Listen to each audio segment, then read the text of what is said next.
Бұл медовик чизкейктің рецебін кондитер құрбымнан сұрап алып бөлісіп отырмын. Сатылымға жасасаңыздар да ең сұранысқа ие чизкейктің бірі.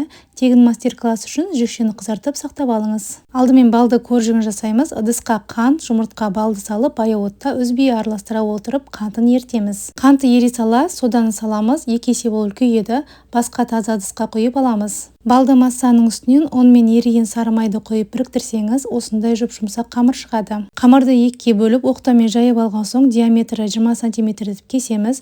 180 градуста қызып тұрған пеште 5 минутқа қоямыз. Қамыр үшін кез келген песочный печеньені қолдансаңыздар болады.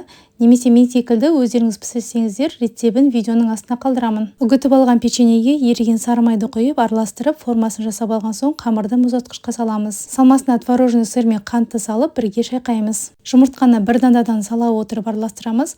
Кукуруз крахмалы, лимон шырыны мен сливкиді құйып шайқаймыз. Қамырдың ішіне сүзбелі массаны құямыз. Коржикті салып, тағы да сұйықтықты құйып, коржикті салып, қалған сұйықтықты құямыз. 140 градуста қызып тұрған пеште водяной баняда 70 минут шамасында пісіріп аламыз. Кейін пештің аузын ашып, суын шығарып, сол жерде әбден суытып алған соң тоңазытқышқа қоямыз. Бетіне коржиктен қалған печеньені үгітіп сеуіп әсемдесеңіздер болады. Дәмі енді керемет болып шығады. Пайдалы болса қолдап қолпаштап қойыңыз, ас болсын.